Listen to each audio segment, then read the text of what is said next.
Imagine um mundo onde a medicina é mais teatro do que ciência, onde banquetes suntuosos escondem conspirações mortais e festivais caóticos desafiam a ordem divina. Na Idade Média, a vida era um palco onde a fé, o poder e a superstição dançavam juntos, moldando o destino de reis, clérigos e camponeses. O que os médicos medievais faziam o dia todo? Como festas se tornavam armas políticas? E o que acontecia quando a igreja, por um breve momento, permitia que o sagrado se transformasse em zombaria? Acomode-se confortavelmente, diminua a iluminação e mergulhe nessa história fascinante. Deixe nos comentários de onde você está assistindo e compartilhe suas próprias experiências com o passado. No coração do inverno de 1312, o vilarejo de Saint-Denis, no norte da França, parecia suspenso em um véu de névoa. As ruas estreitas, cobertas de lama endurecida pelo frio, ecoavam com o ranger das carroças e os gritos abafados dos mercadores no mercado central. O ar carregava o cheiro de fumaça de lenha, misturado ao aroma pungente de ervas queimadas, um sinal de que alguém, em algum lugar, tentava afastar a doença ou o mal-olhado. No centro do vilarejo, uma casa de pedra desgastada pelo tempo era a moradia e o consultório de Guillaume de Vienne, um médico cuja reputação oscilava entre a reverência e o temor. Ele não era um homem comum. Sua túnica longa, tingida de um preto profundo e bordada com símbolos que poucos compreendiam, dava-lhe uma aura de mistério. Seus olhos, sempre semicerrados, pareciam enxergar além da carne, como se ele pudesse perscrutar os segredos da alma. Naquela manhã fria, uma mulher chamada Agnes bateu à porta de Guillaume. Seu rosto estava pálido, quase cinzento, e ela segurava um pano contra a boca, tossindo com uma rouquidão que parecia rasgar o peito. Mr. Dion, meu filho, Thomas, está ardendo em febre há 3 dias, disse ela, a voz tremendo, como as folhas secas ao vento. Temo que seja a peste. O médico a encarou por um longo momento. O silêncio entre eles, tão pesado quanto o ar úmido do inverno. Ele não respondeu de imediato, apenas gesticulou para que ela entrasse, com um movimento lento e deliberado. A sala de consulta era pequena, iluminada por uma única janela estreita que deixava entrar um fio de luz pálida. Sobre uma mesa de madeira rústica, frascos de vidro brilhavam com líquidos coloridos, tons do âmbar, verde musgo e vermelho escuro. Ao lado, ervas secas pendiam em feixes, e em um canto, um osso humano, talvez uma relíquia de algum santo, talvez algo mais profano, repousava como um lembrete da fragilidade da vida. Na parede, um mapa astrológico, com linhas traçadas em tinta preta, parecia pulsar com um significado que apenas Guillaume compreendia.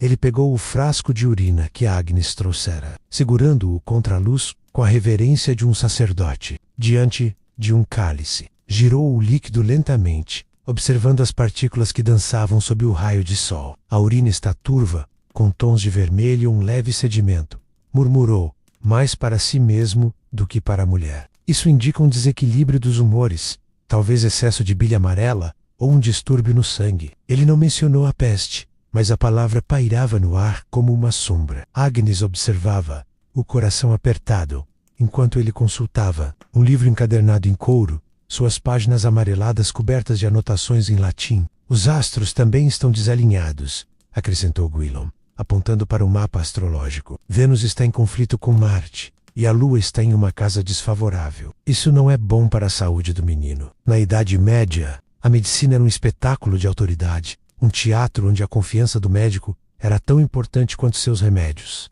Guillaume, como a maioria dos médicos de sua época, não se apoiava em experimentos ou evidências, mas em uma mistura complexa de tradição, superstição e performance. A teoria dos 4 humores, sangue, fleuma, bile amarela e bile negra menos, era o pilar do pensamento médico. Cada doença era vista como um desequilíbrio desses fluidos vitais, e o papel do médico era restaurar a harmonia, fosse por sangrias, ervas, amuletos ou, em casos extremos, cirurgias que muitas vezes eram mais letais do que a própria enfermidade. Guillaume sabia disso, mas também sabia que sua autoridade dependia de sua habilidade de convencer. Ele falava em latim quando queria impressionar, gesticulava com precisão ensaiada e mantinha uma expressão que misturava sabedoria e mistério. Ele decidiu que o menino, Thomas, precisava de uma sangria. Pegou uma faca pequena, afiada como uma navalha, e um recipiente de barro para coletar o sangue. Traga-o amanhã ao amanhecer,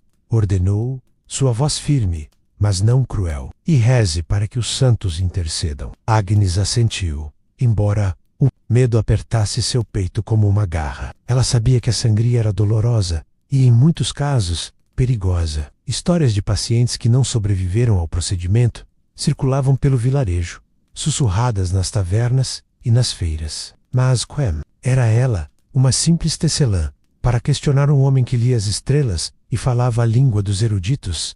Enquanto Agnes saía, o vilarejo começava a se agitar com os preparativos para a Festa dos Loucos, um evento que transformava Saint-Denis em um palco de caos sancionado. Era o dia em que a ordem social seria subvertida, e os humildes poderiam, por algumas horas, rir Dawes, o jovem clérigo Pierre com seus olhos vivos e língua afiada, estava no centro da igreja, organizando a celebração. Ele vestia uma túnica rasgada, imitando um bispo, enquanto outros clérigos ensaiavam canções irreverentes e danças que beiravam o profano. A Festa dos Loucos era mais do que uma celebração. Era uma válvula de escape, um momento em que a rigidez da igreja cedia espaço a um caos controlado. Pierre sabia que o bispo local, um homem de sobrancelhas franzidas e temperamento severo, desaprovava a festa. Mas a tradição era antiga, enraizada no coração do povo, e nem mesmo a autoridade eclesiástica podia apogalá completamente. As ruas de Saint-Denis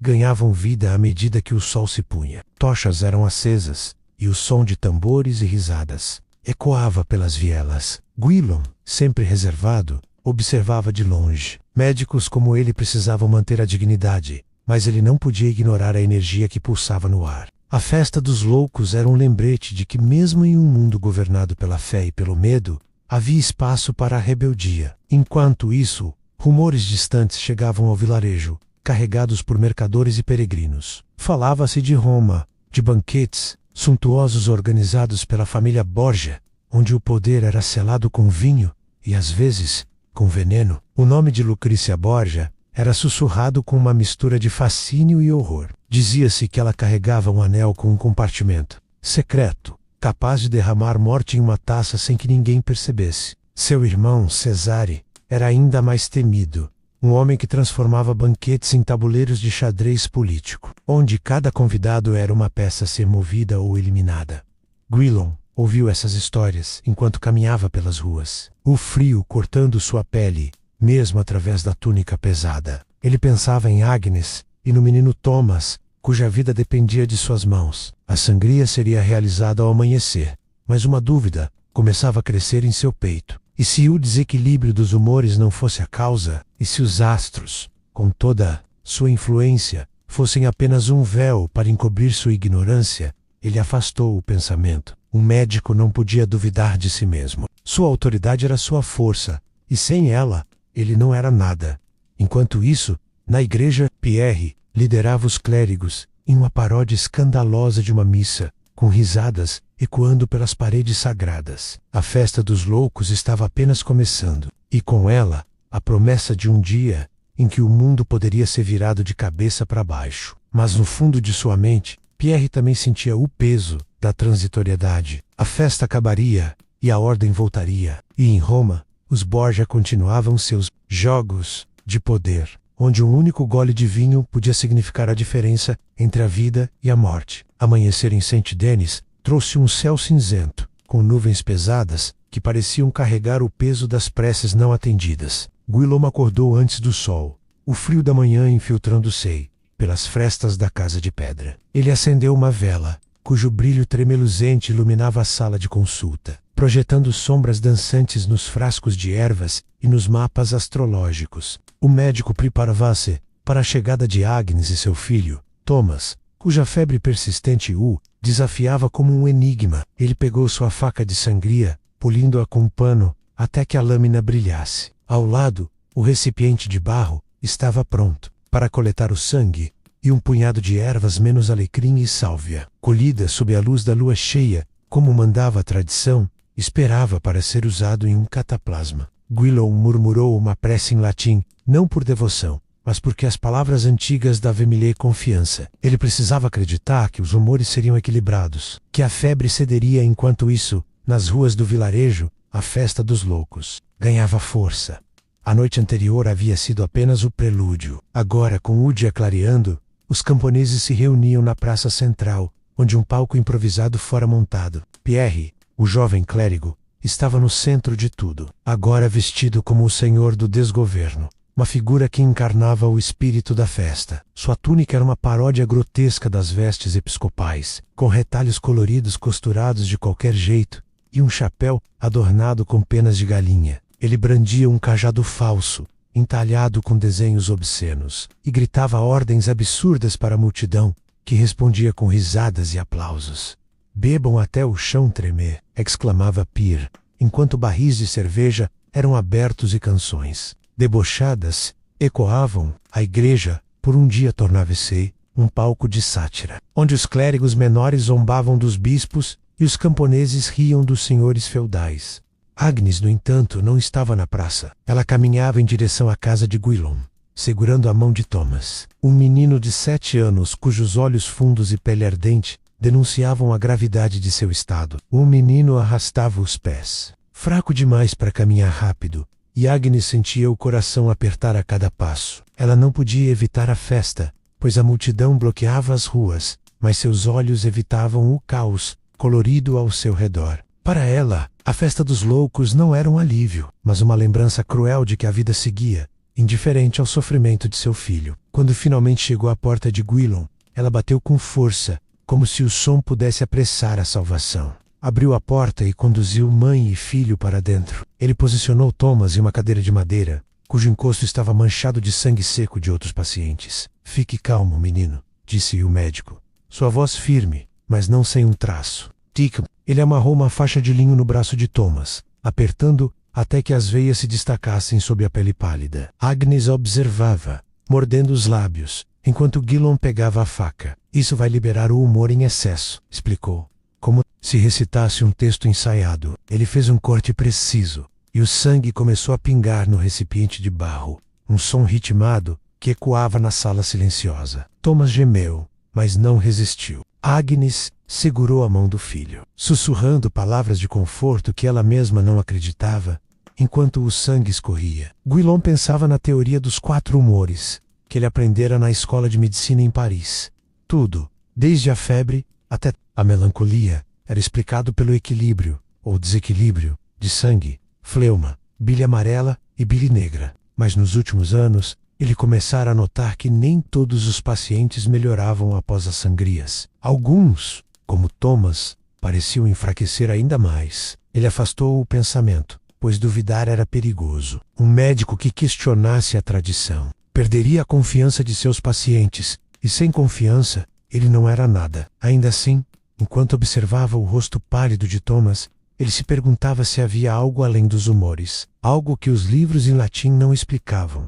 Do lado de fora, a festa dos loucos atingia seu ápice. Pierre, agora embriagado pelo vinho e pela adrenalina, liderava uma procissão pelas ruas. Clérigos e camponeses, alguns usando máscaras grotescas, cantavam hinos parodiados, substituindo palavras sagradas por versos obscenos. Um homem vestido como o diabo dançava com uma mulher que fingia ser uma freira, enquanto a multidão ria e jogava restos de pão. A festa era um espelho distorcido da sociedade.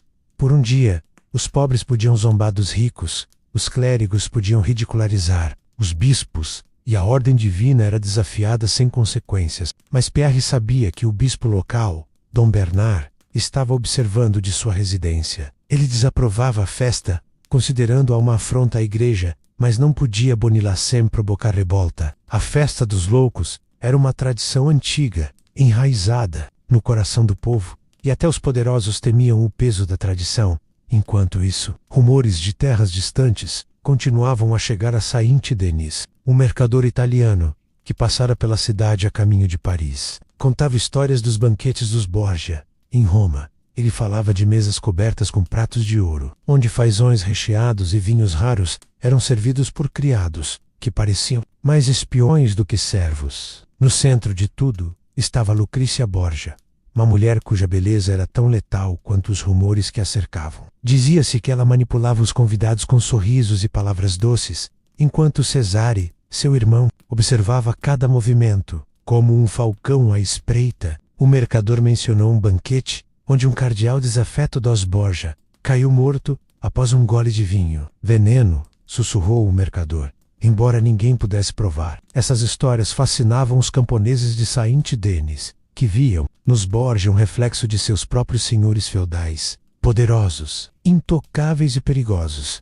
De volta à casa de Guillaume, a sangria terminara. Thomas estava ainda mais pálido, mas a febre parecia ter diminuído ligeiramente. Guillaume aplicou um cataplasma de ervas no peito do menino, murmurando palavras em latim que Agnes não entendia. Ele precisa descansar agora, disse o médico. Volte amanhã com outro frasco de urina. Vou consultar os astros novamente. Agnes assentiu, mas seus olhos estavam cheios de dúvidas. Ela carregou Thomas nos braços, saindo para as ruas onde a festa dos loucos ainda ecoava. Oh, contrast! Era quase cruel, o riso da multidão contra o silêncio pesado de seu coração.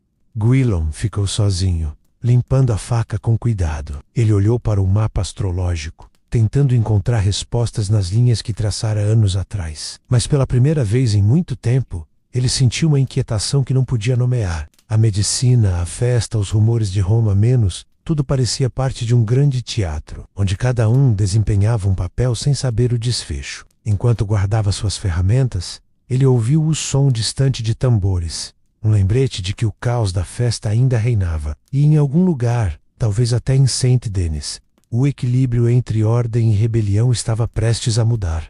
O sol já havia cruzado o céu de Saint-Denis, mas a festa dos loucos não dava sinais de arrefecer. As ruas do vilarejo pulsavam com energia, uma mistura de risadas, cantos e o tilintar de canecas de cerveja. Pierre, ainda no papel de senhor do desgoverno, liderava uma procissão improvisada que serpenteava entre as casas de madeira e pedra. Ele caminhava com passos exagerados, balançando o cajado falso, como se fosse um cetro real, enquanto a multidão o seguia, alguns tropeçando de tanto rir, outros bêbados demais para manter o equilíbrio. Um grupo de jovens clérigos, com túnicas rasgadas e rostos pintados com cinzas, entoava uma paródia de hino que transformava versos sagrados em piadas grosseiras sobre o bispo local. A igreja de Saint-Denis, com suas paredes de pedra e vitrais coloridos, parecia vibrar com o caos, como se por um dia até os santos se permitissem sorrir. Mas nem todos,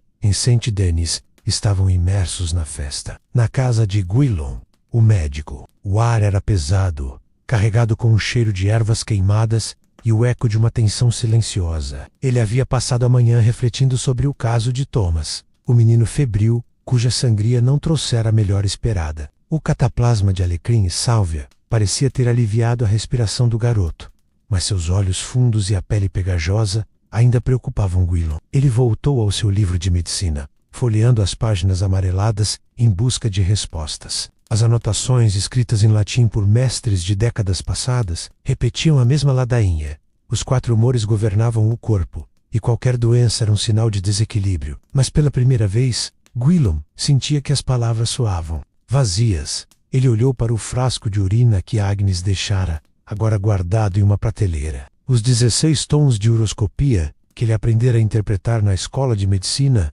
pareciam mais arte do que ciência. Ainda assim, ele não podia admitir isso, nem para si mesmo. Enquanto isso, Agnes voltava para casa, carregando Thomas nos braços. O menino estava fraco, mas acordado, murmurando perguntas sobre a festa que ecoava ao longe. — Por que estão rindo tanto, mãe? Perguntou, a voz frágil. Agnes sorriu, mas seu coração estava apertado. — É a festa dos loucos, meu amor, um dia em que todos fingem ser o que não são. Ela não mencionou o medo que a consumia, a febre de Thomas, a incerteza sobre o tratamento de Guillaume e os rumores de peste que começavam a circular no vilarejo. Ela sabia que se a peste chegasse a Saint-Denis, nem mesmo as orações ou os médicos poderiam salvar seu filho. Na praça central, a festa atingia novos patamares de desordem. Pierre, agora no centro do palco improvisado, encenava uma paródia de uma missa, derramando cerveja em uma tigela como se fosse vinho sacramental. A multidão rugia de tanto rir, mas havia uma tensão sutil no ar. Alguns camponeses, embriagados pelo vinho e pela liberdade temporária, começavam a gritar insultos contra o senhor feudal local, um homem conhecido por seus impostos abusivos. Pierre com sua inteligência afiada, tentava manter o controle, desviando as provocações para piadas mais inofensivas. Ele sabia que a festa dos loucos era uma válvula de escape, mas também uma corda bamba, um passo em falso, e a zombaria poderia se transformar em revolta. O bispo Dom Bernard, observando de uma janela alta em sua residência, anotava mentalmente os nomes dos clérigos mais ousados. Ele tolerava a festa por tradição, mas sua paciência estava se esgotando enquanto isso.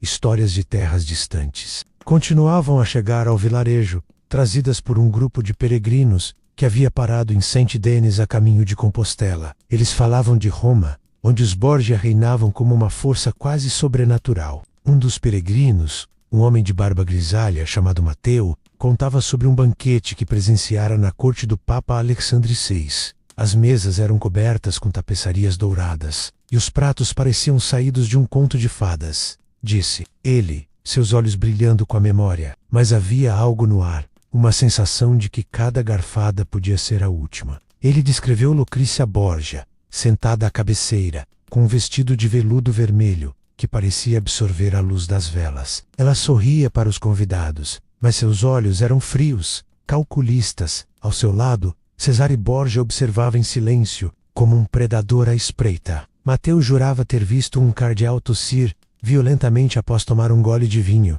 caindo morto minutos depois. Veneno, sussurrou, embora não tivesse provas. Essas histórias fascinavam os moradores de Saint-Denis, que viam nos Borgia um reflexo exagerado de seus próprios governantes. O senhor feudal local, embora menos sofisticado, também usava banquetes para exibir poder, convidando camponeses, abastados para jantares onde a comida farta era uma demonstração de riqueza, mas também uma armadilha para cobrar favores ou impostos. Guillaume, que às vezes era chamado para atender esses banquetes, sabia disso. Ele já havia tratado de convidados que desmaiavam após comerem demais, ou, como alguns sussurravam, após ingerirem algo mais perigoso. Ele nunca perguntava, mas guardava essas histórias em sua mente, como peças de um quebra-cobeca que ele ainda não conseguia montar. Naquela tarde, Guillaume decidiu visitar a igreja, não para participar da festa, mas para consultar os registros. Ele queria verificar se outros casos de febre haviam surgido no vilarejo, temendo que a peste estivesse mais próxima do que imaginava. Ao entrar, foi recebido pelo som de risadas e cânticos. Pierre, agora com o rosto manchado de vinho, liderava uma dança circular que incluía até algumas freiras, que riam nervosamente enquanto seguiam o ritmo. Guillaume passou por eles, sem dizer uma palavra, dirigindo-se à sacristia, onde encontrou o velho padre Simon, um dos poucos que não participava da festa. Mais febres? Perguntou Guillaume, direto ao ponto. Simon suspirou, folheando um livro de registros. 3 casos na última semana, todos crianças. 2 não sobreviveram. O médico sentiu um frio na espinha. A peste era uma sombra que pairava sobre todos, e ele sabia que suas sangrias e ervas eram quase inúteis contra ela. Enquanto isso, na praça, a festa começava a tomar um rumo perigoso. Um grupo de camponeses, inflamados pelo vinho, começou a atirar pedras em uma efígie de palha que representava o senhor feudal. Pierre tentou intervir, mas sua voz foi abafada pelo clamor. Ele olhou para a residência do bispo, onde uma sombra se movia na janela. Dom Bernard estava assistindo, e Pierre sabia que as consequências viriam. A festa dos loucos, por mais sagrada que fosse em sua origem, estava se tornando uma faísca que podia incendiar o vilarejo. Guillaume, ainda na sacristia, fechou o livro de registros com um peso no peito. Ele precisava voltar para casa e preparar mais remédios, mas a inquietação não o deixava. Ele pensava em Thomas, em Agnes e nas histórias dos Borgia que ecoavam em sua mente. Em Roma, o poder era um veneno servido em taças de ouro. Saint-Denis era uma faca de sangria ou uma multidão enfurecida. Ele saiu da igreja, passando pela multidão que dançava e gritava, e sentiu, por um momento, que o mundo estava à beira de algo que ele não podia prever. O crepúsculo caiu sobre Saint-Denis, tingindo o céu de um roxo profundo, enquanto o eco da festa dos loucos ainda ressoava pelas ruas. As tochas espalhadas pelo vilarejo lançavam sombras tremeluzentes, transformando as vielas em um palco de silhuetas dançantes. A multidão, agora mais dispersa, continuava a rir e cantar, mas uma tensão sutil começava a se infiltrar. Vozes, embriagadas pelo vinho tornavam-se mais altos, mais agressivas, e o que antes era zombaria, leve começava a soar como desafio. Pierre, ainda no papel de senhor do desgoverno, sentia o peso de sua responsabilidade. Ele precisava manter a festa dentro dos limites do aceitável. Mas o fervor da multidão era como uma correnteza que ele mal conseguia controlar. No palco improvisado, ele subiu em um barril, erguendo as mãos para chamar a atenção. A noite é nossa, mas o dia pertence aos santos, gritou, tentando trazer um tom de encerramento. A multidão respondeu com risadas, mas alguns camponeses, com rostos endurecidos, continuavam a murmurar insultos contra o senhor feudal. Na casa de Guillaume, o médico, o silêncio contrastava com um caos lá fora. Ele estava sentado à mesa, examinando novamente o frasco de urina de Thomas à luz de uma vela. A cor, um âmbar turvo com traços de vermelho, parecia zombar de sua incapacidade de decifrar a doença do menino.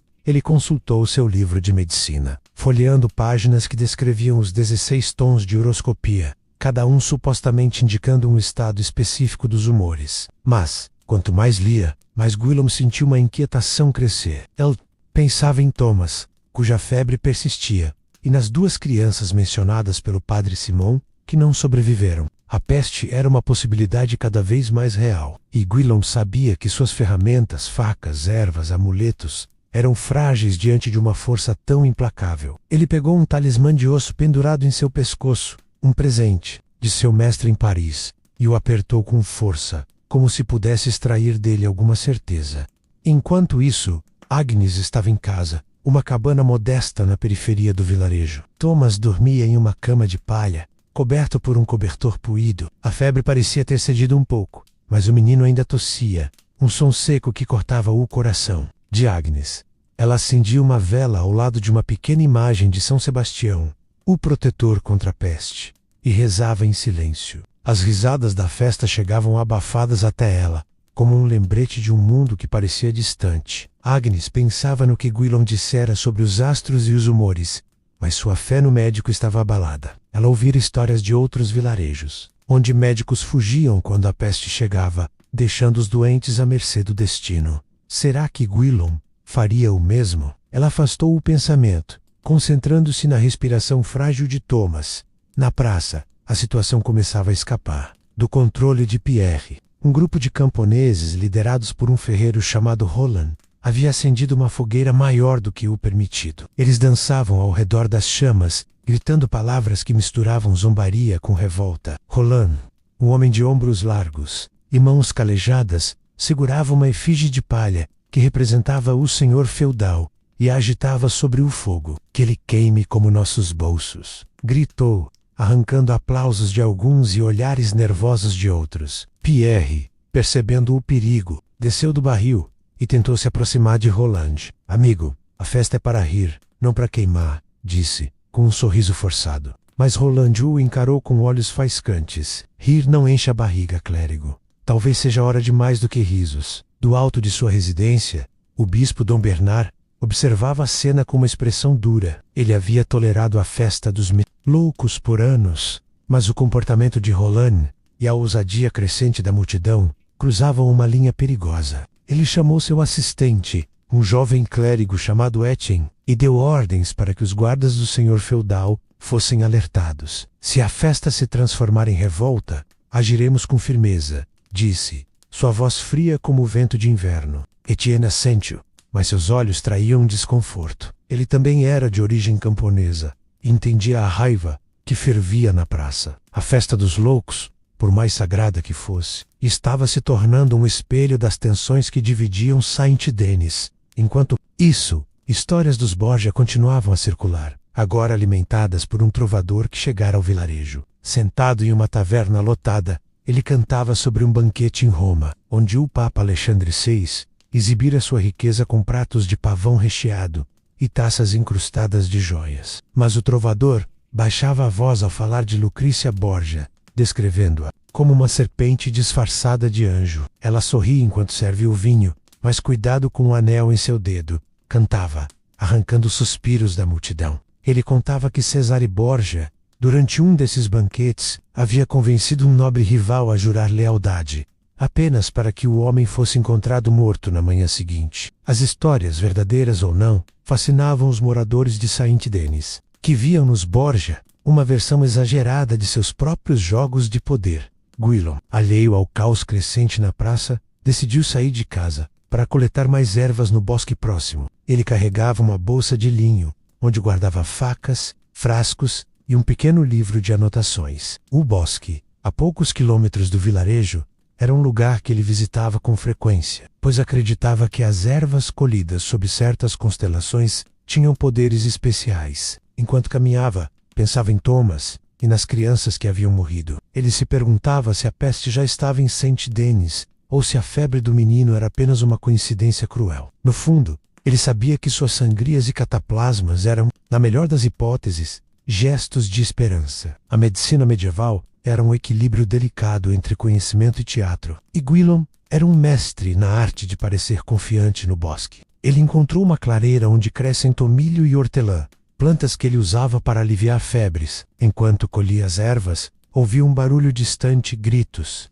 mas não os risos da festa. Ele parou, o coração acelerando. O som vinha da direção do vilarejo, e era diferente do clamor festivo. Ele guardou as ervas rapidamente e começou a voltar, a mente cheia de perguntas.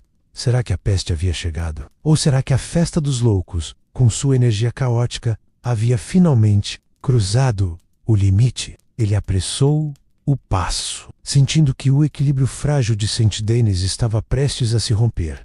Na praça, Pierre lutava para manter a ordem. Roland e seus seguidores haviam começado a jogar pedras na direção da residência do senhor feudal, e a multidão estava dividida entre os que aplaudiam e os que tentavam acalmar os ânimos. Pierre sabia que, se a situação escalasse, o bispo não hesitaria em chamar os guardas. Ele subiu novamente no barril, gritando por atenção, mas sua voz era abafada pelo rugido da fogueira e pelos cânticos de revolta. Enquanto isso, Agnes, em sua cabana, ouviu os mesmos gritos distantes e apertou Thomas contra o peito, temendo que o caos lá fora chegasse até eles.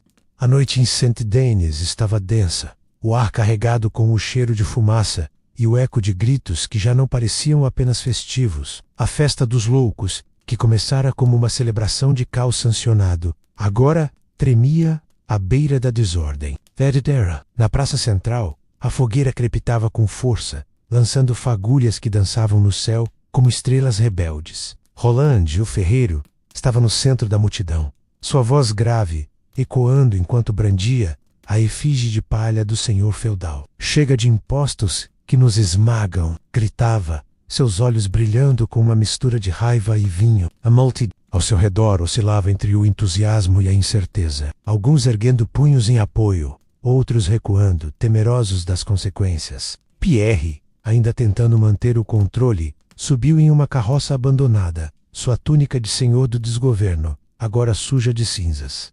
Irmãos, a festa é para rir, não para lutar, exclamou, mas suas palavras se perdiam no clamor crescente. Na residência do bispo, Dom Bernard observava a cena com uma expressão de pedra. Ele havia chamado os guardas do senhor feudal, e agora ouvia o som de botas pesadas marchando em direção à praça. Etienne, seu jovem assistente, estava ao seu lado, o rosto pálido. Senhor, se os guardas intervirem, o povo pode se voltar contra a igreja, murmurou Etienne. Dom Bernard o encarou, seus olhos frios como o mármore da catedral. O povo precisa lembrar quem manda, respondeu. A festa dos loucos termina quando eu digo que termina. Etienne baixou a cabeça, mas seus pensamentos estavam com os camponeses, seus antigos vizinhos, cuja raiva ele entendia, mesmo que não pudesse expressar. Enquanto isso, Guillaume voltava apressado do bosque, a bolsa de ervas balançando contra seu quadril. O som dos gritos o alcançara mesmo na clareira, e agora, ao se aproximar do vilarejo, ele podia ver a luz da fogueira iluminando o céu. Ele sabia que a festa dos loucos sempre trazia riscos, mas algo naquela noite parecia diferente. Ela pressou o passo, a mente dividida entre a preocupação com Thomas, o menino febril, e o pressentimento de que Saint-Denis estava à beira de algo maior. Ao entrar no vilarejo, ele viu a multidão na praça, com Roland no centro, agora jogando a efígie na fogueira. As chamas engoliram a palha, e um rugido de aprovação veio de parte da multidão. Guillaume parou, escondido nas sombras de uma caça. Ele não era um homem de confrontos, mas sabia que se a revolta escalasse, ninguém no vilarejo estaria salvo. Na cabana de Agnes, o silêncio era quase opressivo. Thomas dormia, mas sua respiração estava irregular, entrecortada por tosses que pareciam arrancar-lhe a pouca energia que restava. Agnes, sentada ao lado dele, segurava sua mão pequena, os dedos quentes demais para serem saudáveis. Ela havia acendido outra vela para São Sebastião, mas suas preces agora eram mais um apelo desesperado do que uma súplica confiante. Os gritos da praça chegavam até ela, abafados, mas insistentes, como um tambor distante anunciando perigo. Ela pensou em Gwilym, em suas facas e frascos, e se perguntou se ele realmente tinha o poder de salvar seu filho. Ou seria ele, como os clérigos da festa, apenas um ator em um palco maior? Na praça, a chegada dos guardas mudou o tom da noite. Eles surgiram pelas vielas laterais, suas armaduras tilintando sob a luz das tochas. O capitão, um homem chamado Hugo, ergueu a mão para silenciar a multidão. A festa acabou, gritou, sua voz cortando o ar. Voltem para suas casas, ou enfrentem a justiça do Senhor. A multidão hesitou, alguns recuando, outros avançando com olhares desafiadores. Roland, ainda segurando uma tocha, deu um passo à frente. Justiça! Gritou. Onde está a justiça, quando pagamos impostos para morrer de fome? A multidão rugiu em apoio, e Pierre, agora em pânico, tentou se colocar entre Roland e os guardas. Parem, todos vocês, implorou. Isso não é o que a festa significa. Mas suas palavras foram ignoradas. Enquanto o confronto se formava, histórias dos Borgia continuavam a circular, agora sussurradas entre os camponeses que se afastavam da praça. Um mercador, que havia chegado ao vilarejo naquela manhã, contava sobre um banquete em Roma, onde Cesare Borgia orquestrara a queda de um rival, sem derramar uma gota de sangue. Ele ofereceu um brinde, disse o mercador, e o homem, um duque, jurou lealdade. Mas, na manhã seguinte, suas terras foram confiscadas, e ele desapareceu. A história, verdadeira ou não, alimentava a imaginação dos moradores de Saint-Denis, que viam paralelos com seus próprios senhores. O senhor feudal local, como os Borgia, usava banquetes para manipular e controlar, convidando camponeses influentes para exibir sua riqueza, mas também para lembra-los de sua dependência. Gwilym, ainda nas sombras, decidiu não se aproximar da praça. Ele voltou para casa, onde pretendia preparar um novo cataplasma para Thomas. Enquanto caminhava, pensava nas histórias dos Borgia e na festa dos loucos. Ambas, à sua maneira, eram teatros de poder. Os Borgia usavam banquetes para manipular reis e cardeais. A festa dava aos camponeses uma ilusão de liberdade, mas apenas por um dia. E ele, Gwilym, com suas sangrias e mapas astrológicos, também desempenhava um papel. Ele se perguntou, por um momento, se era realmente diferente dos clérigos, que dançavam na praça, ou dos Borgia que serviam veneno com sorrisos. Na cabana de Agnes, um novo som interrompeu seus pensamentos. Era um batido fraco na porta. Ela se levantou, o coração disparado, e abriu a porta para encontrar uma vizinha, uma mulher chamada Claire, com o rosto pálido. Agnes, há mais casos de febre no vilarejo, disse Claire tremendo. Dizem que é a peste. Agnes sentiu o chão sumir sob seus pés. Ela olhou para Thomas, ainda dormindo, e pensou nas palavras de Gwilym sobre os astros e os humores. O que faço? Perguntou, mais para si mesma do que para Claire. A vizinha segurou sua mão. Reze, e confie no médico. E tudo o que temos. Na praça, o confronto atingiu um ponto crítico. Um dos camponeses, incentivado por Roland, jogou uma pedra que acertou o ombro de um guarda. Hugo, o capitão, sacou a espada, e a multidão recuou, mas apenas por um momento. Roland avançou, a tocha ainda na mão, e gritou, não vamos nos curvar. Pierre, desesperado, correu até ele, tentando segurá-lo, mas foi empurrado para Ocho. O som de metal contra metal ecoou quando os guardas avançaram, e a festa dos loucos, que começara como uma celebração, agora cheirava a sangue e revolta. Gwilym, já em casa, ouviu o clanger distante. Ele olhou para suas ferramentas menos a faca de sangria, os frascos de urina, o mapa astrológico, e sentiu uma impotência que nunca admitiria. Ele precisava salvar Thomas, mas agora temia que o vilarejo inteiro estivesse em perigo. Não apenas pela peste, mas pelo caos que explodia na praça. enquanto misturava ervas para um novo remédio. Ele se perguntava se Saint-Denis sobreviveria àquela noite. A noite em Saint-Denis havia se transformado em um caldeirão de caos. A praça central, outrora um palco de risadas e sátiras, agora era um campo de batalha improvisado. As chamas da fogueira rugiam, iluminando os rostos tensos dos camponeses e os olhares duros dos guardas do senhor feudal. Roland, o ferreiro, estava no centro do confronto, a tocha em uma mão e uma picareta na outra, desafiando os soldados com uma coragem alimentada por anos de ressentimento. "Vocês servem um tirano!" gritava, sua voz ecoando acima do clamor. A multidão ao seu redor estava dividida. Alguns o apoiavam, gritando insultos contra os guardas. Outros, temendo as consequências, começavam a se dispersar pelas vielas escuras. Pierre, ainda no chão após ser empurrado por Roland, tentava se levantar, o coração disparado. Ele sabia que a festa dos loucos, que deveria ser um momento de alívio, havia se tornado uma faísca que podia incendiar o vilarejo inteiro. Na residência do bispo, Dom Bernard observava a cena com uma mistura de desdém e preocupação. Ele havia dado ordens claras aos guardas, mas agora, vendo o confronto escalar, começava a questionar se a repressão seria suficiente. "Se o povo se rebelar, será o fim da ordem em Saint-Denis", murmurou para Etienne, seu assistente, que permanecia em silêncio ao seu lado. Etienne, com sua origem camponesa, sentiu o peso da lealdade dividida. Ele entendia a raiva de Roland, mas também sabia que uma revolta aberta traria sofrimento para todos. "Senhor, talvez possamos negociar com eles", sugeriu. Hesitante, Dom Bernard o encarou com desprezo. "Negociar com plebeus? Els precisam do disciplina, não de conversa." Etienne baixou os olhos, mas sua mente fervilhava com pensamentos de mudança. Enquanto isso, na casa de Guillaume, o médico trabalhava febrilmente. Ele moía tomilho e hortelã em um pilão, misturando as ervas com mel para criar um novo cataplasma para Thomas. O som dos gritos na praça chegava até ele, abafado pelas paredes de pedra, mas insistente o suficiente para mantê-lo alerta. Ele pensava no menino, cuja febre parecia um inimigo invisível que suas sangrias e ervas não conseguiam derrotar. Guillaume abriu seu livro de medicina mais uma vez, buscando respostas nas anotações em latim, mas as palavras pareciam dançar na página, indistintas e inúteis. Ele olhou para o mapa astrológico na parede, suas linhas traçadas com precisão, e se perguntou se os astros realmente tinham algo a dizer. Pela primeira vez, ele sentiu o peso de sua própria ignorância, um vazio que nenhuma frase em latim podia preencher.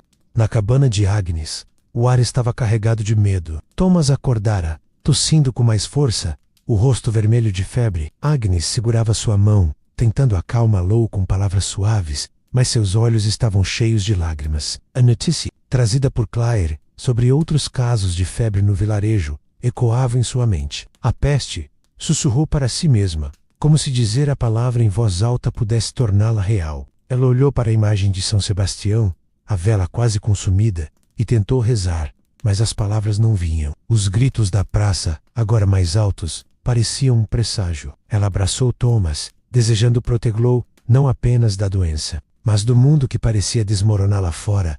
Na praça, o confronto atingiu um novo nível de violência. Um dos guardas, atingido por uma pedra, caiu de joelhos, e a multidão avançou, incentivada por Roland. Hugo, o capitão, ergueu a espada e gritou para seus homens formarem uma linha. "Parem, ou morrerão", rugiu, mas suas palavras só inflamaram ainda mais os camponeses. Pierre, agora de pé, correu até Roland, segurando seu braço. "Você vai condenar todos nós", implorou. Roland o empurrou novamente, mas dessa vez com menos força, como se começasse a perceber o peso de suas ações. Antes que pudesse responder, uma flecha cortou o ar, disparada por um dos guardas, e acertou um jovem camponês na perna. O grito de dor silenciou a multidão por um momento, mas logo o caos explodiu novamente, com pedras voando e espadas sendo sacadas. Enquanto isso, histórias dos Borgia continuavam a circular, agora carregadas por um grupo de mercadores que observava o confronto de longe.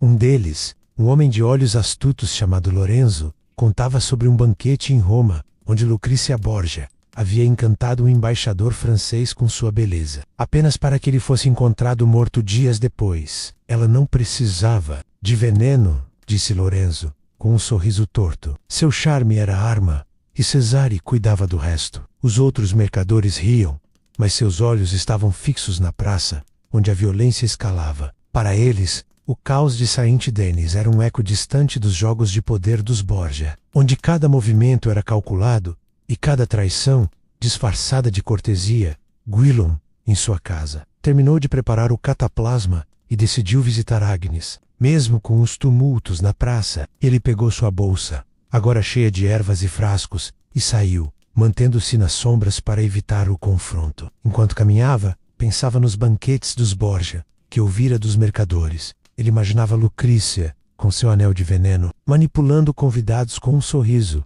enquanto Cesare observava, planejando o próximo movimento. Havia algo de familiar nisso, pensou Guillaume. Ele também manipulava, com suas sangrias e frases, em latim, criando uma ilusão de controle sobre a doença. Mas ao contrário dos Borgia, ele não buscava poder, apenas a sobrevivência de seus pacientes, ou pelo menos era o que dizia a si mesmo. Ao chegar à cabana de Agnes, ele encontrou a porta entreaberta. Dentro, Agnes estava ajoelhada ao lado de Thomas, que tossia sem parar. Mestre Guillaume, disse ela, levantando-se com os olhos cheios de esperança e medo. Ele está pior. Guillaume examinou o menino, sentindo o calor de sua testa e ouvindo a respiração rasa. Ele aplicou o cataplasma, mas sua confiança estava abalada. Vamos tentar isso por hoje, disse, sua voz menos firme do que de costume. Traga outro frasco de urina amanhã. Agnes assentiu, mas seus olhos diziam que ela não acreditava mais nas promessas do médico. Enquanto Guillaume saía, o som de um sino ecoou pelo vilarejo. Era o sino da igreja, tocado em um ritmo urgente, um sinal de emergência. Ele parou, o coração acelerado. O sino não era parte da festa dos loucos. Era um chamado para algo maior. Ele olhou em direção à praça, onde a luz da fogueira ainda brilhava, agora misturada com o brilho de espadas refletindo as chamas. Ele sabia que, fosse a peste ou a revolta, Saint-Denis estava à beira de um colapso. E ele, com suas facas e ervas, talvez não tivesse poder para salvar ninguém. O sino da igreja de Saint-Denis cortava a noite como uma lâmina, seu som grave reverberando pelas ruas e silenciando, por um momento, o clamor da praça. O toque não era festivo, era um chamado de alerta, um grito de pedra que anunciava perigo. Na praça central, a violência da festa dos loucos havia explodido em um confronto aberto. Roland, o ferreiro, ainda estava de pé, a tocha em uma mão e a picareta na outra, enfrentando os guardas do senhor feudal. O jovem camponês, atingido por uma flecha, gritava de dor, enquanto a multidão oscilava entre a fúria e o medo. Alguns continuavam a atirar pedras, outros tentavam fugir, tropeçando nas vielas escuras. Pierre, agora com a túnica rasgada e o rosto sujo de terra, corria entre os camponeses implorando por calma. Parem, pelo amor de Deus, gritava, mas sua voz era engolida pelo caos. Ele sabia que o sino significava que o bispo Dom Bernard havia perdido a paciência e as consequências seriam severas.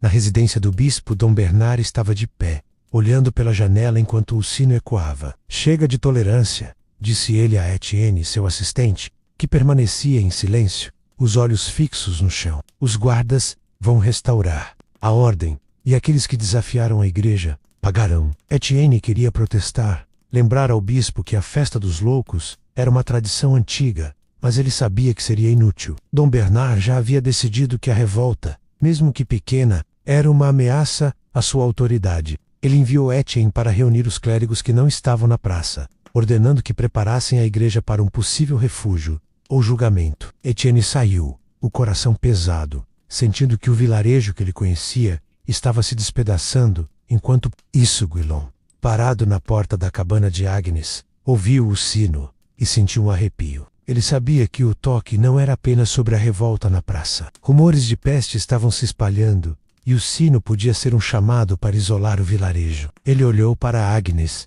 que segurava Thomas com força, o menino tossindo em espasmos, que pareciam sugar sua vida. Fique com ele, disse Guillaume, sua voz firme apesar da incerteza que o consumia. Vou à igreja descobrir o que está acontecendo. Agnes assentiu, mas seus olhos estavam cheios de desespero. Ela não perguntou sobre a revolta ou a peste. Tudo o que importava era Thomas, cuja respiração parecia mais fraca a cada hora. Na praça, o confronto atingiu um ponto sem retorno. Os guardas, liderados por Hugo, avançaram com espadas e lanças, empurrando a multidão para trás. Roland, agora cercado, ergueu a picareta, mas antes que pudesse atacar, uma lança o atingiu no ombro. Ele caiu de joelhos, a tocha rolando no chão, incendiando um monte de palha. O fogo se espalhou rapidamente, e gritos de pânico substituíram os de revolta. Pierre, vendo Roland cair, correu até ele, ignorando o perigo.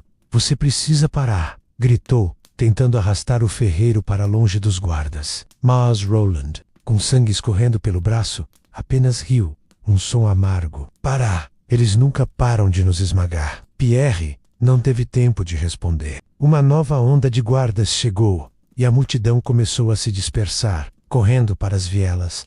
Gwilym, a caminho da igreja, viu o brilho do fogo na praça e ouviu os gritos. Ele parou por um momento, debatendo se deveria ajudar, mas decidiu seguir em frente. Como médico, ele sabia que sua presença seria mais útil na igreja, onde os feridos provavelmente seriam levados. Enquanto caminhava, pensava nas histórias dos Borgia que haviam chegado ao vilarejo. Ele imaginava Cesare Borgia, sentado em um banquete, observando seus inimigos com um sorriso enquanto planejava sua queda. Havia uma semelhança perturbadora com o que acontecia em Saint-Denis. O bispo, como um Borgia menor, usava a autoridade para esmagar qualquer resistência, enquanto a festa dos loucos, como um banquete envenenado, revelava as tensões escondidas do vilarejo. Gwilym se perguntou se ele próprio, com suas sangrias e mapas astrológicos, era apenas outro jogador nesse teatro de poder e ilusão. Na igreja, o padre Simon recebia os primeiros feridos da praça. Eram camponeses, alguns com cortes, outros com ossos quebrados. Simon, com sua calma habitual, organizava os clérigos para ajudar, mas seus olhos traíam preocupação. "A peste já é uma ameaça, e agora isso", murmurou para Gwilym quando o médico chegou. Gwilym examinou um homem com um corte profundo na testa, aplicando um pano embebido em vinagre para limpar a ferida. "Quantos casos de febre você viu hoje?", perguntou o padre, enquanto trabalhava. Simon suspirou. 4 novos, todos com tosse e febre alta. "Sei for a peste. Não temos como conter." Gwilym sentiu o estômago revirar. Ele pensava em Thomas, em Agnes e nos outros pacientes que ele tentava salvar com ferramentas que pareciam cada vez mais inúteis. Enquanto isso, na cabana de Agnes, a situação piorava. Thomas havia parado de tossir, mas agora estava imóvel. A respiração tão fraca que Agnes mal podia senti-la. Ela o sacudiu suavemente, chamando seu nome, mas ele não respondeu. Em pânico, ela correu até a porta, gritando por ajuda, mas as ruas estavam desertas, exceto pelo som distante do sino e dos gritos da praça. Ela voltou para Thomas, abraçando-o com força, as lágrimas escorrendo pelo rosto. "Vulcanal, pode me deixar", sussurrou, como se as palavras pudessem segurá-lo na vida. Ela pensou em Gwilym, em suas promessas de cura, e sentiu uma raiva crescente. Ele falava de humores e astros, mas onde estava a cura para seu filho? Na praça, o fogo começava a se espalhar para as casas próximas, e os guardas, agora em maior número, dominavam a multidão. Roland, ferido, foi arrastado para uma carroça, enquanto Pierre, exausto, tentava ajudar os camponeses a fugir. Ela sabia que a festa dos loucos, que deveria ser um momento de alívio, havia se tornado uma tragédia. Enquanto corria para a igreja, ele pensava nos Borgia, cujas histórias ouvira na taverna. Eles também manipulavam, controlavam, destruíam menos, mas com elegância, com taças de vinho e sorrisos falsos. Em Saint-Denis, o poder era mais bruto, mais visível, mas não menos cruel. Gwilym, na igreja, trabalhava sem parar, costurando feridas e aplicando cataplasmas. Ele ouviu o som de botas se aproximando e viu Etienne entrar, trazendo notícias do bispo. "Dom Bernard quer todos os líderes da revolta presos", disse Etienne, sua voz tensa, "e ele culpa a festa por tudo isso." Gwilym não respondeu, mas pensou na ironia. A igreja permitia o caos da festa, mas agora usava a revolta como desculpa para apertar o controle. Ele olhou para os feridos ao seu redor, para o padre Simon, para o sino que ainda tocava, e sentiu que Saint-Denis estava preso em uma teia de poder, doença e medo, da qual Ninguém, nem mesmo ele, podia escapar. O sino da igreja de Saint-Denis parou de tocar, mas o silêncio que se seguiu era mais pesado do que o próprio som. A praça, agora, um campo de cinzas e destroços, exalava o cheiro acre de madeira queimada e sangue. Os guardas do senhor feudal haviam dispersado a multidão, mas a custo, corpos feridos jaziam espalhados, alguns gemendo, outros imóveis. Roland, o ferreiro, estava preso em uma carroça, o ombro sangrando onde a lança o acertara. Seus olhos, antes faiscantes de revolta, agora encaravam o vazio, como se a realidade de sua derrota tivesse finalmente chegado. Pierre, exausto e coberto de poeira, ajudava os camponeses feridos a se levantar, mas seu coração estava partido. A festa dos loucos, que ele conduzira com tanto entusiasmo, havia se transformado em uma tragédia que marcaria Saint-Denis para sempre. Na igreja, Guillaume trabalhava incansavelmente, suas mãos movendo-se com precisão mecânica enquanto costurava feridas e aplicava cataplasmas. O chão de pedra estava manchado de sangue, e o ar cheirava a vinagre e ervas. O padre, Simon, ao seu lado, murmurava preces para os feridos, mas seus olhos estavam distantes, como se ele também sentisse o peso do que havia acontecido. Isso não precisava ter chegado tão longe, disse Simon, baixo, enquanto ajudava Guillaume a enfaixar o braço de um jovem camponês. Guillaume não respondeu, mas concordava em silêncio. Ele pensava em Thomas, o menino febril, e na possibilidade de que a peste estivesse se espalhando. A revolta na praça era uma crise imediata, mas a doença, invisível e implacável, era uma ameaça muito maior. Na residência do bispo, Dom Bernard caminhava de um lado para o outro, sua túnica roçando o chão de pedra. Etienne, seu assistente, relatava o que vira na praça: a fogueira, os feridos, a prisão de Roland. O povo precisa de um castigo exemplar, disse Dom Bernard, sua voz fria, ou isso se tornará uma rebelião maior. Etienne hesitou, mas encontrou coragem para falar. Senhor, punir Roland pode inflamar ainda mais o vilarejo. Ele é respeitado. Talvez a igreja pudesse mostrar clemência. Dom Bernard parou, encarando Etienne com desprezo. Clemência é fraqueza, e fraqueza é o que levou a essa desordem. Prepare a igreja para um julgamento amanhã. Etienne assentiu, mas seus pensamentos estavam com os camponeses, com Pierre, com o vilarejo que ele amava e que agora parecia à beira do colapso. Na cabana de Agnes, o desespero tomava conta. Thomas não respondia mais, sua respiração tão fraca que Agnes precisava se inclinar para senti-la. Ela o balançava suavemente, chamando seu nome, mas o menino permanecia imóvel, a pele quente e pegajosa. O som dos gritos na praça havia cessado, mas o silêncio era ainda mais aterrorizante. Agnes olhou para a vela de São Sebastião, agora reduzida a um toco, e sentiu uma raiva que não sabia que carregava. Ela pensava em Guillaume, em suas promessas de cura, em suas facas e frascos que pareciam mais teatro do que medicina. Você disse que ele ficaria bem, sussurrou, como se o médico pudesse ouvi-la. Ela abraçou Thomas com força, desejando que sua própria vida pudesse sustentar a dele. Enquanto isso, histórias dos Borgia continuavam a circular, agora sussurradas entre os poucos camponeses que se reuniam nas tavernas. Um velho mercador, sentado em um canto escuro, contava sobre um banquete onde Lucrícia Borgia havia convencido um nobre a ceder suas terras com um simples sorriso. Ela não precisava de veneno,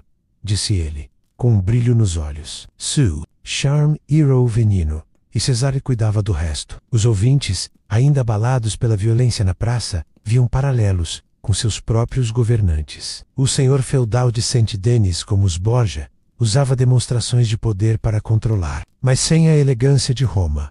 Aqui, o poder era bruto, visível nas espadas dos guardas e no julgamento iminente de Roland. Guillaume, na igreja, terminou de tratar o último ferido e sentou-se em um banco, exausto. Ele olhou para suas mãos, manchadas de sangue e vinagre, e pensou em Thomas. Ele sabia que precisava voltar à cabana de Agnes, mas o peso da noite o mantinha preso. Ele pensava nas histórias dos Borgia, que ouvira tantas vezes. Em Roma, o poder era um jogo de xadrez, onde cada movimento era calculado, cada traição disfarçada de cortesia. Em Saint-Denis, o jogo era mais cru, mas não menos mortal. Ele se perguntou se sua medicina, com suas sangrias e mapas astrológicos, Era apenas outra forma de manipulação, uma maneira de manter a ilusão de controle em um mundo onde a morte reinava. Pierre chegou à igreja. O rosto marcado pela sujeira e pela culpa, ele se aproximou de Guillaume, sentando-se ao seu lado. Eu não queria isso, disse, a voz rouca. A festa era para unir, não para dividir. Guillaume olhou para ele, mas não respondeu de imediato. Ele pensava na ironia. Pierre, com sua sátira, e ele, com sua medicina, ambos tentavam trazer alívio, mas acabavam presos em um ciclo de caos e impotência. Você fez o que pôde, disse finalmente, mas as palavras soaram vazias até para ele. Na praça, os guardas continuavam a patrulhar, garantindo que ninguém mais se reunisse. A fogueira havia sido apagada, mas o cheiro de cinzas pairava no ar. Roland, agora preso em uma cela improvisada na residência do senhor feudal, ouvia o silêncio da noite e pensava em sua família, que dependeria dele para sobreviver o inverno. Ele sabia que o julgamento seria rápido e brutal, mas, mesmo ferido, não se arrependia. Ele havia desafiado o poder, ainda que por uma noite. Guillaume decidiu voltar à cabana de Agnes, incapaz de ignorar a urgência que sentia. Ele pegou sua bolsa, agora mais leve, e caminhou pelas ruas desertas. O vilarejo parecia um túmulo, com o eco da violência ainda presente no ar. Ele pensava na peste, nos feridos, na revolta, e sentia que Saint-Denis estava preso em uma teia de forças que ele não podia controlar. Quando chegou à cabana, encontrou Agnes de joelhos, chorando sobre o corpo de Thomas,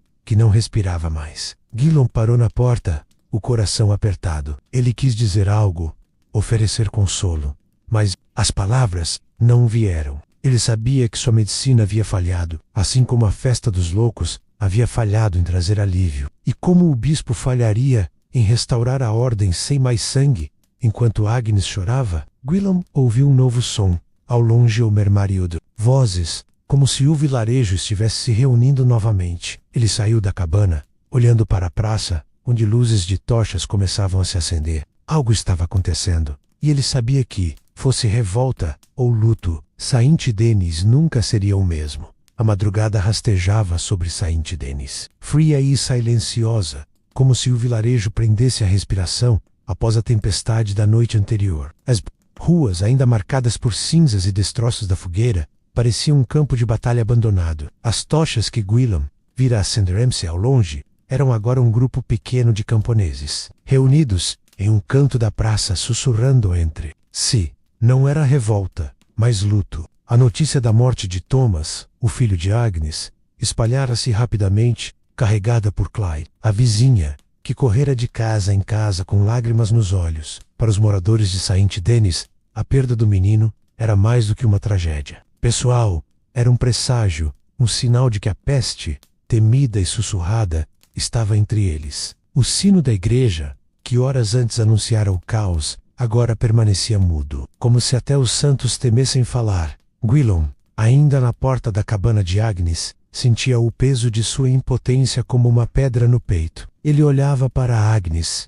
que embalava o corpo de Thomas, agora frio, com um choro tão silencioso que era mais devastador do que qualquer grito. Ele quis se aproximar, oferecer palavras, mas sabia que nada do que dissesse poderia aliviar a dor dela. Sua medicina menos as sangrias, os cataplasmas, os mapas astrológicos, havia falhado. Ele pensou nas palavras em latim que recitara com tanta convicção, nas facas que manejara com precisão, e tudo parecia agora uma farsa. Ele saiu da cabana sem dizer nada, fechando a porta suavemente, como se temesse perturbar o luto de Agnes. As ruas estavam desertas, mas o murmúrio dos camponeses na praça o chamava. Um lembrete de que o vilarejo ainda pulsava, mesmo sob o peso da tragédia. Na igreja, o padre Simão organizava os clérigos para preparar um enterro para Thomas e outros, que haviam sucumbido à febre nos últimos dias. A notícia de mais 4 casos confirmados de peste havia chegado, e o medo se espalhava mais rápido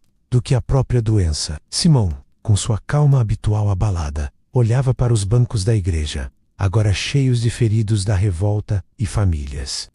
Se isso é a peste, Guillaume, não temos como lutar, disse ele, baixo, enquanto ajudava a carregar um corpo para a sacristia. Guillaume, exausto, apenas assentiu. Ele pensava nos 4 humores, na teoria que guiara sua vida, e se perguntava se tudo não passava de uma ilusão, um conto que os médicos contavam para si mesmos, enquanto a morte ria por trás deles. Na residência do bispo, Dom Bernard estava reunido com o senhor feudal, um homem corpulento chamado Robert, cuja presença era tão intimidadora quanto suas terras eram vastas. Eles discutiam o julgamento de Rolande, marcado para o amanhecer. Ele incitou a revolta, disse Robert, batendo o punho na mesa. Se não o punirmos, outros seguirão. Dom Bernard concordava, mas seus olhos estavam fixos na janela, onde via as tochas dos camponeses na praça. Ele sabia que a morte de Thomas e os rumores de peste mudavam tudo. Se a peste está aqui, a revolta será o menor dos nossos problemas, murmurou Etienne, que ouvia em silêncio. Sentia o coração apertado. Ele pensava em Pierre, que ainda não aparecera desde a confusão na praça, e temia que o jovem clérigo tivesse sido preso ou pior. Pierre, na verdade, estava escondido em uma taverna na periferia do vilarejo. Ele havia fugido da praça quando os guardas dominaram a multidão, sabendo que sua liderança na festa dos loucos o tornava um alvo. Sentado em um canto escuro, com a túnica rasgada e o rosto sujo, ele ouvia os sussurros dos poucos clientes que restavam. Eles falavam de Thomas, da peste, de Rolande preso. Pierre sentia a culpa como uma faca no peito. Ele quisera que a festa fosse um momento de alívio, uma chance para o povo rir de seus opressores. Mas agora via o preço de sua ousadia. Ele pensava nas histórias dos Borgia, que ouvira tantas vezes. Em Roma, o caos era controlado com veneno, e sorrisos em Saint-Denis era com espadas e fogueiras, mas o resultado era o mesmo: sofrimento. Enquanto isso, as histórias dos Borgia continuavam a circular, agora carregadas por um trovador, que cantava em voz baixa, na mesma taverna, onde Pierre se escondia. Ele contava sobre um banquete onde Cesare Borgia havia orquestrado a prisão de um rival durante um brinde, tudo sem derramar uma gota de vinho. Os Borgia não lutam, eles manipulam, disse o trovador, arrancando os suspiros dos ouvintes. Para os camponeses de Saint-Denis, essas histórias eram ao mesmo tempo distantes e familiares. O senhor feudal, como os Borgia, usava o poder para esmagar qualquer resistência, mas sem a sutileza de Roma.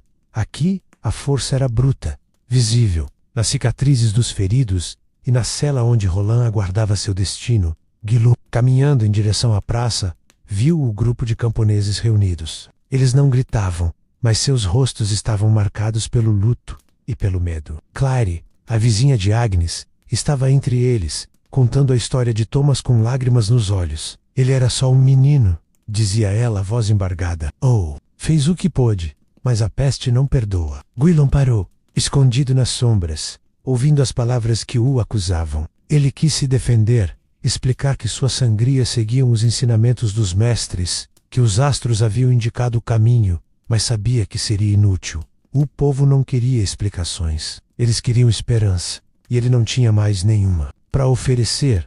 Na igreja, o padre Simon começou a preparar uma missa de emergência, não apenas para os mortos, mas para apaziguar o vilarejo. Ele sabia que a peste e a revolta haviam abalado a fé do povo, e a igreja precisava agir como um farol em meio à tempestade. Mas enquanto organizava os clérigos, ele pensava em Pierre, cujo espírito rebelde havia inflamado a festa. Simon não o culpava. Ele via na festa dos loucos um reflexo da humanidade, com sua necessidade de rir, mesmo diante do desespero. Mas agora, com a peste à espreita e Roland preso, ele temia que o vilarejo não encontrasse mais motivos para riso. Guillaume decidiu voltar para casa, incapaz de enfrentar os camponeses na praça. Ele pensava em Agnes, em Thomas e nas outras crianças que haviam morrido. Ele pensava nos Borgia, cuja crueldade era disfarçada por banquetes suntuosos, e se perguntava se sua medicina era diferente. Ele manipulava com suas facas e frases, em latim, criando uma ilusão de cura, onde talvez não houvesse nenhuma.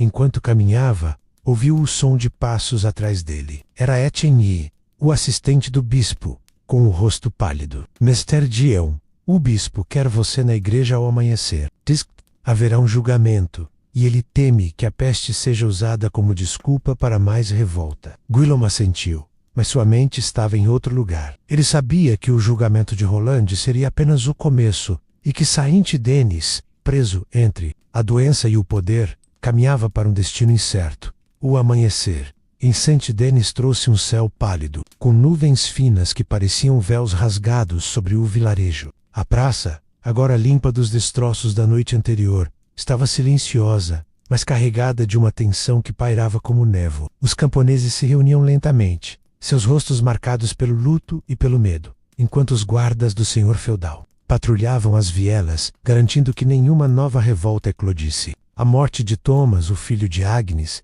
e os rumores crescentes de peste haviam transformado o vilarejo em um lugar onde cada olhar era suspeito, cada tosse um presságio. Na igreja, o padre Simão preparava a missa fúnebre, enquanto o bispo Dom Bernard se preparava para o julgamento de Roland, o ferreiro, cuja rebelião durante a festa dos loucos havia abalado a ordem de Saint-Denis. Guillaume, o médico, caminhava em direção à igreja, a bolsa de couro pendurada no ombro, agora mais leve, como se refletisse sua própria exaustão. Ele não dormira, assombrado pela imagem de Thomas, cuja vida ele não conseguira salvar. Ele pensava nas sangrias, nos cataplasmas, nos mapas astrológicos que consultara com tanta devoção, e tudo parecia agora uma dança inútil contra a morte. Ele sabia que o julgamento de Roland seria um espetáculo, não muito diferente de suas próprias consultas, onde a confiança era mais importante do que a cura. Enquanto caminhava, ele ouvia sussurros dos camponeses, que falavam da peste como uma punição divina pela revolta, pela festa, pelo caos que havia engolido Saint-Denis na igreja. A atmosfera era o padre Simão, com sua túnica poída, acendia velas ao redor do altar, enquanto famílias em luto se reuniam nos bancos. Agnes estava lá, sentada sozinha,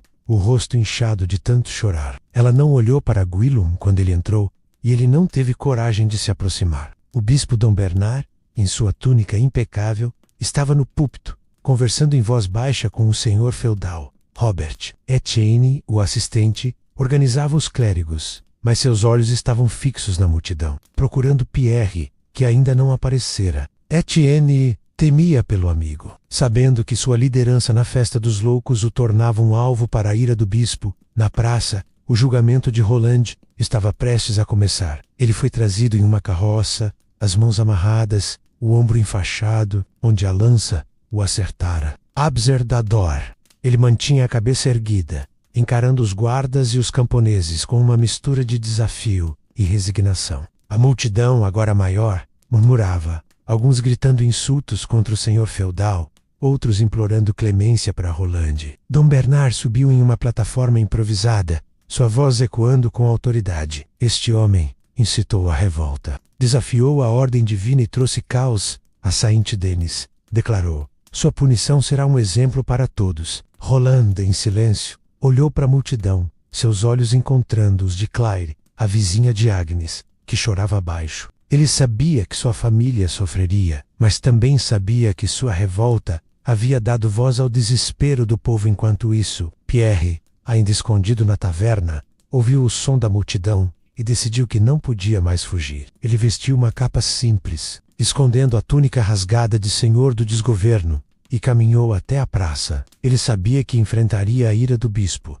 mas também sentia que precisava estar lá, por Roland, pelo povo, por si mesmo. Quando chegou, viu Roland na plataforma, com Dom Bernard proclamando sua sentença, exílio, ou, se ele resistisse, a forca. Pierre sentiu o coração apertar. Ele quis gritar, protestar, mas sabia que isso só pioraria as coisas. Em vez, ele se misturou à multidão, ouvindo sussurros que agora misturavam a revolta com a peste, como se ambos fossem castigos do mesmo céu implacável. Guillaume, na igreja, foi chamado pelo padre Simão para examinar outro caso de febre.